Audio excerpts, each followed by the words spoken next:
How's it going, everybody? It's Space Cowboys 17 here. Welcome back. In this one, we're going to be doing a bit something different, and that is analyzing the Dallas Cowboys since the Post-Dynasty days. Now, what does that mean? Well, before we can get into that, I have a nice little bracket that I have created and that I deem to be these eras / generations in Cowboys history. They're more so based off of the quarterbacks, not necessarily the head coaches or the GMs. Typically, a generation or a era bracket tends to be tied with the quarterback. So let's look at this, for example. If you were born between 1960 and 68, you were born in the Don Meredith era, the first franchise guy for the Cowboys. And, you know, I absolutely have no idea about this guy. Keep in mind, I am nowhere near that age bracket. So, moving on. The next age bracket ranges from 1969 to 1979. That is the Roger Staubach era. As we know how well the Cowboys succeeded in that era, I'm not going to get into those specifics. I just want to get through this quickly. From 1980 to 1988, that was the Danny White era. From 1989 to 2000, the Troy Aikman era, or the Dynasty era, whatever you want to refer to it as. Then there's a bit of a break between Aikman and Tony Romo in between 2001 and 2005. I call it the QB limbo era. Basically, there was a different starting quarterback in every single year. And I can tell you for a fact that we should never get back to this kind of position. I hope never again. After 2005, going into 2006 through 2015, it was the Tony Romo era. Now, yes, I understand that Tony Romo did play in 2016 in the sense of he was a part of the team, but more so Dak Prescott took control in 2016 up until now. So, as you can see, there have been a ton of Cowboys generations, and what we're going to be more so focusing on is the Troy Aikman era in the latter part of it, up until the Dak Prescott era. So to begin, let's go ahead and start at the tail end of the Aikman era. So before we begin, I need to explain how this is going to work. So to start things off, I'm going to showcase an example season.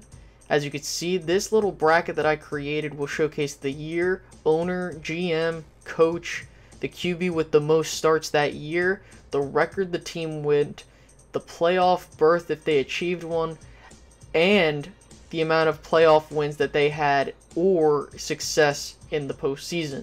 So let's use this as an example, the 1996 season. So Jerry Jones was the owner and GM. The head coach was Barry Switzer.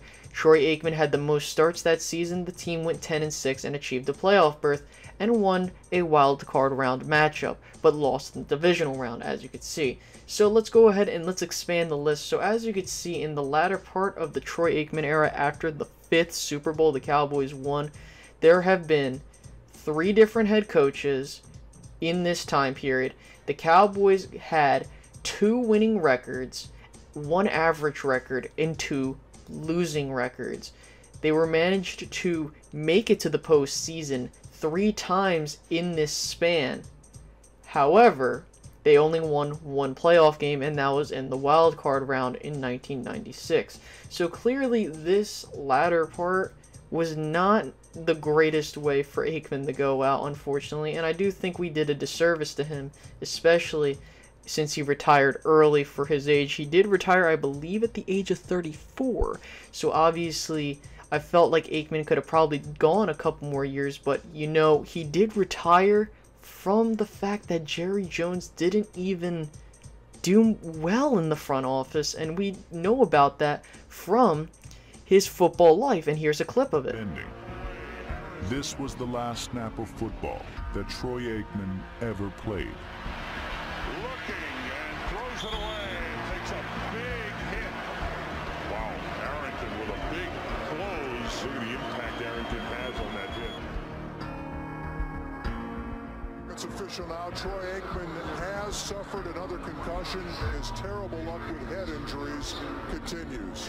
And that's been a recurring problem. And something that Troy has to consider as he thinks about his future. You know, all these people think that I got out of the game because of, you know, head injuries, and that concussions had nothing to do, absolutely nothing to do with my retirement. Ultimately, the reason I retired after 12 years was because I felt that I had worked hard to develop some level of credibility and respect within this game. And I felt like that was being jeopardized by decisions that were being made beyond my control within the organization. And I didn't want to be a part of it anymore.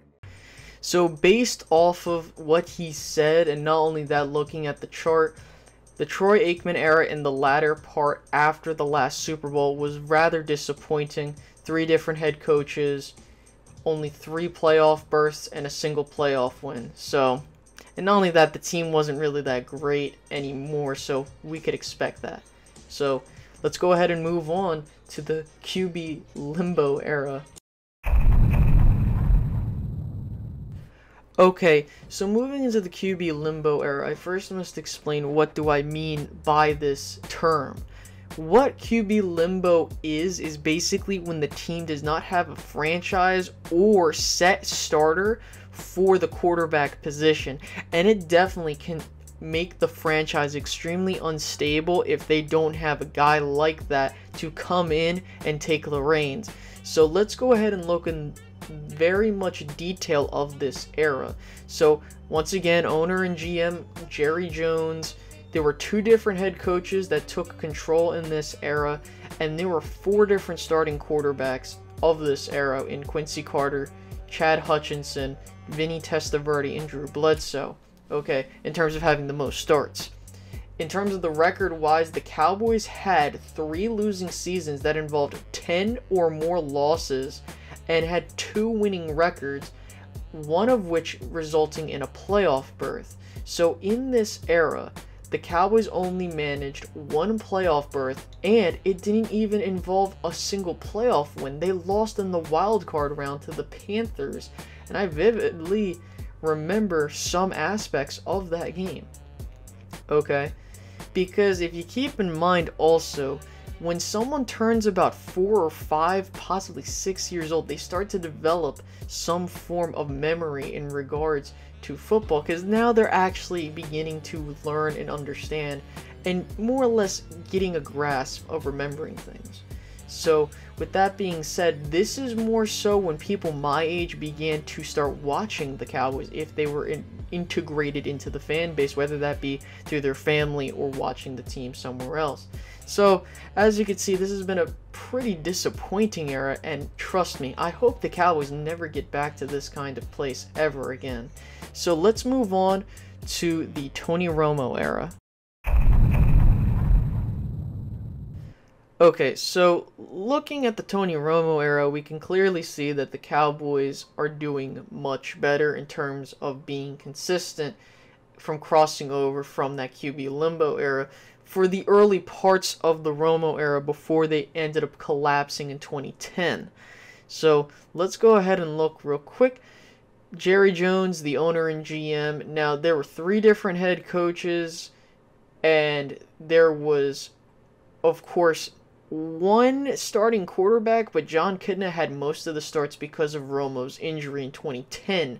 So looking at this in a more winning record, losing record sense, the Cowboys enjoyed a 4 winning season streak of going 9-7, 13-3, 9-7, and 11-5 in those 4 straight years. 3 of the 4 resulted in a playoff berth, but only 1 single playoff win in all 3 of them, which is very depressing when you look at it. Then after 2009, the Cowboys fell off, going 6-10 when they started out 1-7 when we put in the puppet himself, Jason Garrett, at the helm at head coach. So clearly this is when a rebuild phase began in the Romo era before we transitioned to the next one. Romo would go on to quarterback the Cowboys for the next 4 years straight, achieving most of the starts, going through that rebuild period until the Cowboys broke out in 2014, going 12-4, winning a playoff game, and getting close to beating the Packers in the divisional round, but we all know what happened. So now, getting into the final year of the Tony Romo era is basically the full-on collapse of, in essence, the Romo-friendly offense when the Cowboys went 4-12 in 2015 and hit rock bottom for the most part for the first time since 1989, the worst record the Cowboys have achieved in terms of most losses. So let's go ahead and let's look at the present, and I'll be doing my outlook on the future.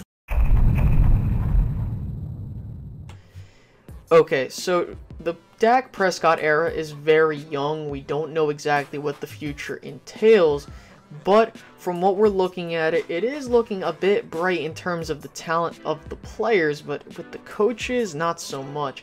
As we could see, Dak Prescott at the helm alongside with the Cowboys infrastructure of players, they managed to reach the playoffs in 2016 only to lose in a very, very tight game at the end to the Green Bay Packers in the divisional round.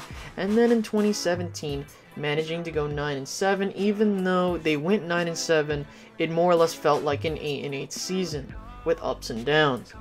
So before we can get into the future of the franchise and where the Dak Prescott era might go, I first want to stress that this analyzation of the Prescott era is not that big because we haven't seen a huge sample size in terms of like the Aikman era or the Romo era, where they had a long tenured quarterback starting for them and a franchise guy.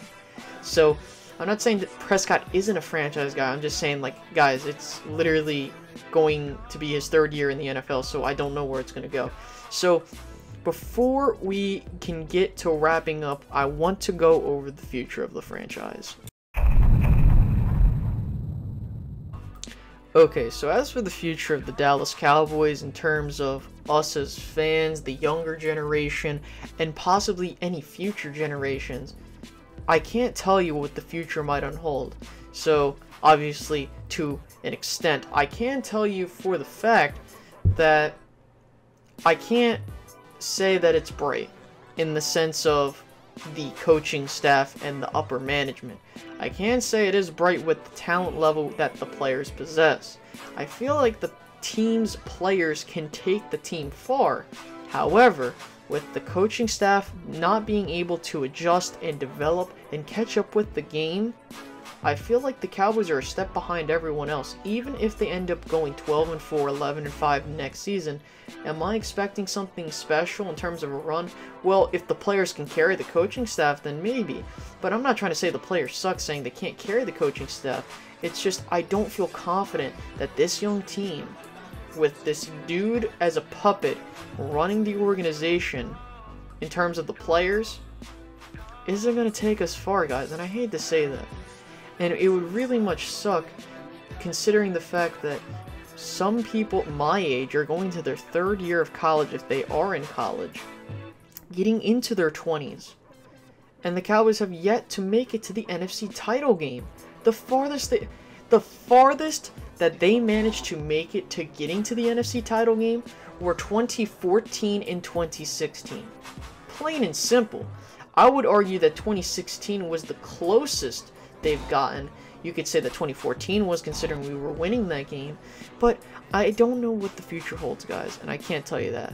But let's go ahead and just get to wrapping up and looking at what the Cowboys have looked like over the past 21 years after their last Super Bowl title. So more so to close this entire segment slash video on the Cowboys since their last Super Bowl title in 1995, we're going to go ahead and just summarize basically what occurred. So over the past 21 years, the Cowboys have had one owner and a singular GM, that being Jerry Jones. They have had 6 different head coaches, 9 majority starting quarterbacks, having 11 winning records, 7 losing records in 4 average seasons, i.e. 8-8 seasons, meaning that half of the seasons that the Cowboys played were winning seasons. So 50% of those seasons that were played between 96 and 2017 were winning seasons, and that includes the 9-7 seasons. If I took those out, it looks even worse. In that same time period, the Cowboys managed 9 playoff berths with only 3 playoff wins, 9 playoff losses, no NFC titles or appearances, and no Super Bowl wins or appearances. So clearly, the Cowboys, in my opinion, have been mediocre in terms of what they put out and what they've done successfully over the past 21 years. And I hate to say that, but it's the truth. And I personally think it lies on the front office to find a coach that can mesh with these players that we have. And I don't know if Jason Garrett can do that. I don't know if Jerry Jones has lost his mind, which he probably has. But again, it's all up to speculation what the future can hold, but I have nothing else to say. I hope you guys enjoyed. Make sure to like, subscribe, do what you gotta do, and I will be seeing you guys later. Bye-bye, guys.